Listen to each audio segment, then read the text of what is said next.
가장 완벽한 부동산 트렌드. 역시 부동산 시장의 핫 이슈는 재건축 아파트인 것 같습니다. 궁금한 것만 콕 집는 토크쇼. 공무원이 뭘 판단하겠습니까? 정치적으로 시달리고 언론에 시달리고 이렇게 하는데 할 말 다 하는 토크쇼. 많이 올랐으면 위험도 높다는 점은 알찬 정보만 모은 토크쇼. 리얼 직격 부동산 토크쇼. 찍덕찍덕. 네, 안녕하십니까. 조선닷컴의 부동산 콘텐츠 플랫폼 땅집고가 오늘부터 새롭게 선보이는 100% 리얼 직격 부동산 토크쇼 부동산 직톡의 진행을 맡게 된 조선일보 유하룡 차장입니다. 자, 부동산 직톡이 뭐냐? 잠시 좀 설명을 좀 드리고 넘어가겠습니다. 그 앞으로 부동산 직톡에서는 최근 부동산 시장을 뜨겁게 달구고 있는 핫 이슈나 또는 화제의 지역, 또 여러분들이 관심을 갖고 계시는 분양 아파트, 이런 단지들을 골라서 뼈와 살을 발라내듯이 아주 정밀하고 세밀하게 여러분들의 궁금증을 확실히 풀어드리도록 하겠습니다. 틱톡. 자, 그럼 오늘 첫 번째 시간으로 저와 함께할 전문가 두 분을 모셨습니다. 자, 고정환 한국자산관리연구원장님 나오셨습니다. 네, 안녕하십니까. 반갑습니다. 심교원 건국대 부동산학과 교수님 자리하셨습니다. 네, 반갑습니다. 예, 두 분 뭐 사실 부동산 시장에서는 워낙 유명하신 분들이어서 제가 따로 사실 네. 설명드릴 필요가 없을 만큼인데, 자, 그러면 오늘 저희가 이제 첫 번째 시간에 저희가 선택한 주제는 좀 사실 굉장히 고민을 많이 했습니다. 그런데 저희가 고른 건 최근에 가장 관심 있는 역시 부동산 시장의 핫 이슈는 재건축 아파트인 것 같습니다. 뜨겁게 달아오를 수밖에 없었던 그 이유, 네. 이걸 좀 어떻게 봐야 될까요, 교수님? 지금 올라가는 것들도 보면은 뭐 사실 강남이 오르고 서울이 오르고 전국이 올랐는데 지금은 전국은 침체기고 지금 올라가는 상황입니다. 이게 네. 과거하고 확연히 다르고, 그리고 왜 이렇게 전국은 안 좋은데 서울만 좋으냐? 그 저금리하고 부동자금이 너무 많아서 그래요. 그러니까 이제 그 저금리의 부동자금을 가진 사람이 누구냐? 은퇴자들이 많습니다. 이분들은 지금부터 투자에 실패하면 끝장입니다. 그렇죠, 맞습니다. 30대야 뭐 한번 실패해도 나중에도 할 수 있는데, 그분들은 정말 안전한 데야 돼요. 그럼 제일 안전한 데가 어디냐? 강남 재건축에 몰린 거죠. 일단 이쪽으로 자금이 몰렸다. 그리고 이 추세가 당분간은 갈 것 같아. 그러나 이 추세는 오래 가지는 못한다. 좀 지나면은 반드시 조정을 겪는다. 그래서 그런 것들이 올라가면 올라갈수록 그런 위험이 다가오기 때문에 지금은 정말 잘 고르고 조심해야 된다라고 볼 수 있겠습니다. 네, 우리 신 교수님 말씀에 이어서 상당히 중요한 말씀을 저도 좀 배웠는데요. 나는 이제 강남은 어쨌든 과열 국면에 진입된 것은 분명하다. 그래서 추가로 강남에 진입하는 것은 아까 신 교수님 말씀대로 투자 위험도 리스크도 높아지고 있고, 특히 정책 리스크, 금리 리스크, 네. 그 다음에 이제 앞으로 그 실물 경기의 변동성, 이런 것들도 좀 종합적으로 좀 리스크도 증가하고 있다는 점을 좀 교수님 말씀 중에 하고, 두 번째는 또 한편으로 생각하면 이런 생각이 들어요. 우리나라 3, 40년간 주택 경기를 살펴보니까 한 5, 6년 오르면 4, 5년 내리는 사이클이 주기적으로 반복되더라. 그렇게 본다면 지금 2014년부터 올랐거든요. 네. 그러니까 이거 14, 15, 16? 그러니까 한 1, 2년 정도는 더 오를 가능성이 많아요. 근데 이제 교수님 말씀처럼 강남 시장 같은 경우에 유동성 장세고 많이 올랐으면 위험도 높다는 점은 이 방송을 보는 분들이 굉장히 중요한 맞습니다. 정보라는 걸 말씀을 드리고, 다만 내년까지 정도는 대선이 있잖아요. 네, 교수님, 좀 대선이 버틸 것 같아요, 뭐 좀. 그러니까 금리 변동성이 있더라도 내년 예. 예가 별로 없다라는 거, 예. 이런 점들을 좀 종합적으로 오늘 감안해서 이 방송 끝까지 보시면 아마 좋은 지식과 지혜를 얻게 될 겁니다. 아까 제가 앞서 말씀드렸지만 네. 저희가 확실하게 궁금증을 풀어드린다고 말씀드렸죠. 그럼요. 우리는 끝까지 가야죠. 답을 내야죠. 신 교수님도 나오셨는데 뭐 어정쩡하게 하면 안 됩니다. 예. 근데 그러면 결국은 강남에서 시작이 된 이 가격 상승, 또 분양가 상승, 이게 결국은 서울 강북으로 확산이 되면서 그렇죠. 뭐 서울 수도권 전체가 이제 들썩거리는, 이게 계속 갈까요? 어떻게 그러면 분양가 문제가 어떻게 될까요? 지금 시장을 움직임을 보게 되면은 뭐 강남발 재건축으로 인해서 폭등은 하는 건 맞습니다. 근데 이게 어디로 가는가 하면 강북 전역이 오르는 게 아니고 강북 재건축이 오르는 거예요. 그리고 이제 주변이 따라가는 속도는 굉장히 느립니다. 강남 같은 경우에 작년 올해 오른 게 거의 20%가 되는데, 강남 아파트가 강남 재건축 아파트가. 근데 서울 전역이 오른 거는 한 5%밖에 안 돼요. 그럼 나머지는 이제 그 강남만 오르고 나머지는 상대적으로 안 올랐다는 것. 그래서 서울 같은 경우도 이제 작년 이렇게 상승률이 높았다라고 하는데 수도권이 수도권도 한 4%대예요. 지금 현재는 이제 2008년 이후에는 사실 평균이 한 2.5%에서 움직입니다. 2.5%에서 표준편차 따져보면 한 3% 이렇게 내외로 움직이는데 지금 전국적으로 본다면은 절대 과열기는 아닙니다. 그냥 자연스럽게 나타나는 고점이고 이제 누가 얘기하듯이 하락할 것이다라는 얘기를 하고 있습니다.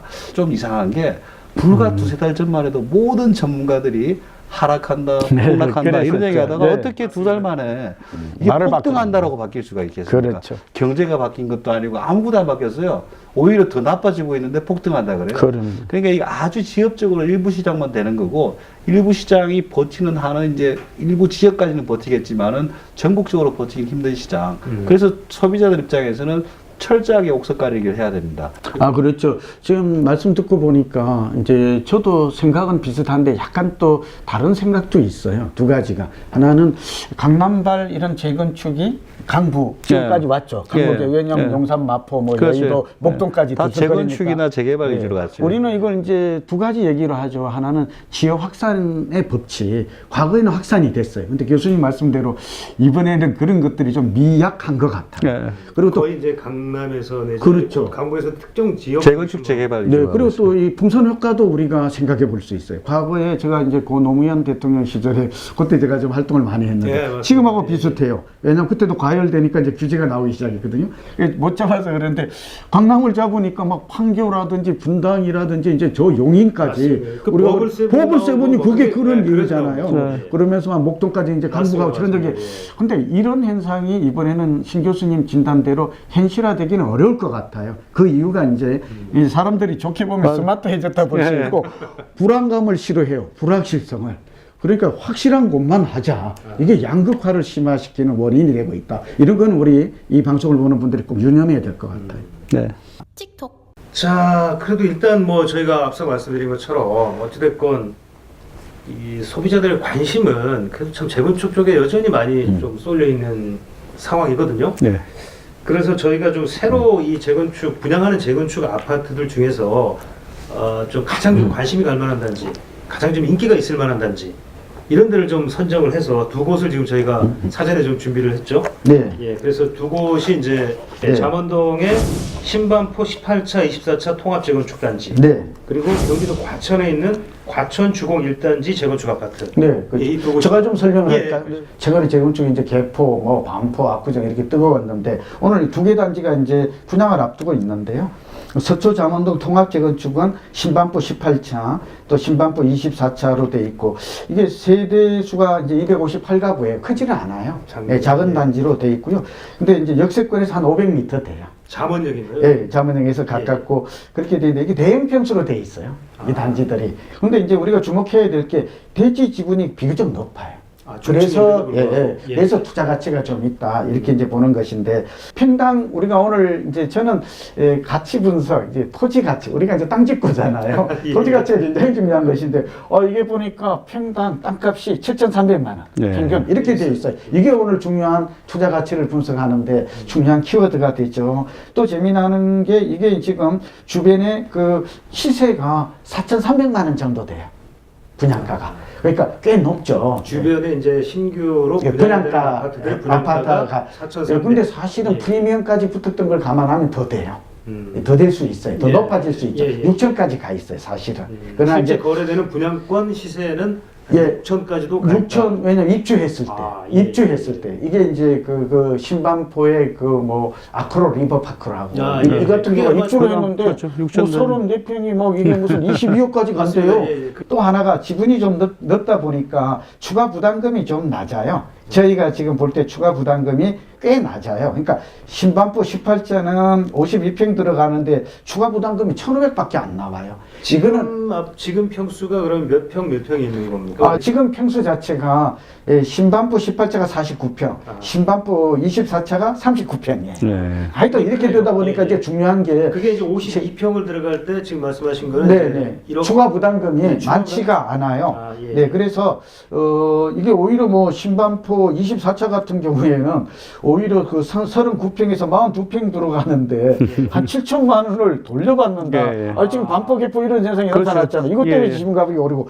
지금 이게 중요합니다. 오늘 그러니까 신반포 24차에 39평 네. 소유주가 새로 42평. 들어간 아파트에 42평을 들어가는데 받을 경우 네, 예? 약 7,500만 원 정도를 정도를 돌려받는다. 네, 지금 돈을 하나도 안 내고. 그러니까 오히려 돈을 현금으로 돌려.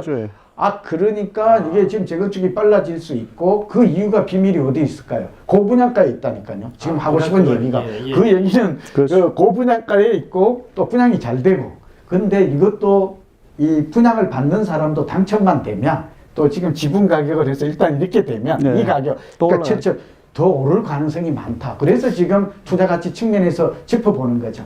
네. 예. 저는 뭐 한강변 그쪽에 반포라든가 이쪽은 워낙 좋은 지역이고 그리고 뭐 중장 입지 자체가 워낙, 중장기조로 봐도 워낙 좋은 지역입니다. 그리고 중장기조로 봤을 때 지금 버스 터미널이 그 과거 나중에 어떻게 될 것인가 터미널이 시설 폐지되고 바뀐다면은 아마 코엑스로 그렇죠. 바뀔 거예요. 그 코엑스가 바로 도보권에 있는 거니까 업무라든가 문화, 편의 같은 게 중장기적으로 굉장히 좋을 것 같습니다. 지금보다도 더 좋아진다. 더 좋아질 가능성이 높죠. 그렇죠. 그게 이제 뭐 당장은 아니지만 한 10년 이렇게 봤을 때, 10년 이상 봤을 때 더 좋아진다. 다만 지금 상태에서는 약간의 출렁임은 있을 수 있다. 그렇죠. 지금 너무 급하게 올라왔어요. 이게 주변에서 뭐 한 3천만 원, 4천만 원 하다가 지금 6천만 원까지 올라가기까지가 너무 급하게 올라서 불과 한 2년, 3년 만에 다 올라왔습니다. 그렇기 때문에 거기에 대한 조정을 뭐 이렇게 받고 올라갈지 아니면 이렇게 받고 올라갈지 모르겠지만은 조정은 한번 올 것 같아. 그래서 단기적으로 보고 뭐 또 대출을 많이 끼고 보면 굉장히 위험하다. 과천 1단지도 한번 좀 빠르게 가보죠. 예, 한번 뭐 정리를 한번 예, 좀 속도를 짚어봐 지금 이제 이 단지 수가 꽤 커요. 예, 맞습니다. 39호 천단지죠. 이거 오래전 6건에 매우 딱 붙어 있어요. 175m 정도는 붙어 있고 27평형이죠. 이게 지금 용적률이 매우 낮아요. 82. 5층짜리인가 보죠? 네, 5층짜리예요. 예. 근데 이제 땅값이 이게 이종지구인데 땅값이 3,200만 원밖에 안 돼요. 땅값 계산으로 보면. 예, 그 아파트의 이제 땅값. 왜냐하면 건물 없어지니까 예, 땅값이 중요한 거 아니에요. 그러니까 이렇게 돼 있는데 흥미로운 점은 이게 이제 소위 41평으로 들어갔을 때 했을 때 이게 한 1억 정도가 추가 부담금을 내는 것으로 돼 있어. 물론 평형에 따라 다르죠. 뭐 32평 들어가는 게 저희가 이제 조사를 그렇게 좀 한 것이고 이제 흥미로운 점은 이게 주변에 그 분양가 시세가 3천만 원 정도예요. 주변의 시세. 예, 우리가 아까 강남은 4,300이라고 그렇죠, 말했잖아요. 얼마 전에 개포도 그랬고. 1,300 정도 차이가 나는 거 차이가 나요. 그런데 그래서 제가 볼 때는 이제 과천은 앞서 뭐 교수님께도 짚어주셨습니다만 제2의 강남으로 보이잖아요. 지금 여러 가지 행정수도 이전 때문에 타격을 컸죠. 그래서 정리하면 과천도 지금 실수요자라면 재건축의 투자 가치 측면을 보면 강남보다 지금 가격이 절반에 불과한 것이고 보셨잖아요. 가격적인 분명히 메리트가 있는 거예요. 예, 대지 지분이 낮게 형성이 돼 있어요. 그러나 이제 분양가는 강남보다 그래서 3천만 원이 꽤 높죠. 분양이 되고 있고 이런 걸 감안하면 뭐 비교적 투자 가치 있고 좀 긍정적으로 접근해도 되지 않을까 봅니다. 예, 과천 같은 경우에는 사실 이제 계획도시로 해서 굉장히 메리트가 큽니다. 자연과도 가깝고 그래서 상당히 좋았는데 제일 큰 문제는 세종시전이 아주 위기였습니다. 근데 그때 어느 정도니까 그 당시에는 과천이 강남 집값의 한 7, 80%까지 육박했었습니다. 그래서 공무원이 이전하니까 그 자체 집값이 한 30%훅 빠져요. 이렇게 빠졌다가 이제 아직 다 못 올라왔어요.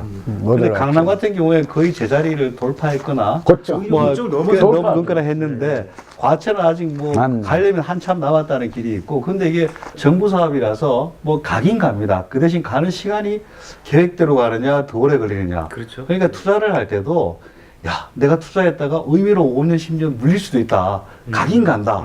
그렇다면 자기 자본을 어떻게 운용해야 되겠는가. 자금 관리라든가 이런 것들이 굉장히 중요해져요. 그걸 염두에 두고 접근하면은. 몰카는 큰일 날 것 같아요. 그렇죠. 예. 그 특히 이제 실패하는 게 뭔가 하면은 빨리 갈 줄 알고 샀는데 자기 자녀가 결혼을 하거나 이러면 돈을 빼야 되잖아요.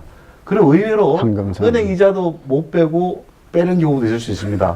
그렇죠. 그래서 그런 것들을 좀 두루두루 살펴서 본다면은 과천도 굉장히 좋은 땅입니다. 그렇죠. 제가 투자 포인트를 교수님에 이어서 오늘 준비한 자료가 있어요. 예, 차장님, 잠깐 말씀드릴게요. 이게 지금 공시지가 변동률, 재건축은 땅만 남아 있잖아요. 그렇죠. 그래서 땅값의 변동률을 보면 앞으로 가격이 어떻게 변동률을 유지하는데 도움이 되죠. 그래서 살펴봤더니 얘는 급등하고 있네요. 신반포 쪽에. 네, 그래서 교수님께서 자꾸 조정이 올 수 있다, 과열 신호가 나타난다, 주의하라. 우리가 이러고 있는 거거든요. 거거든요. 이 오히려 그래프를 너무 보면 급등을 했으니까. 그럼요. 예. 그리고 고점을 돌파했으니까 얘는 좀 이제 위험도. 한번 그런데 과천을 한번 보시면 아. 얘는 좀 확 떨어졌다가 떨어졌다가 이제 행정수도 반응이 때문에. 없어요.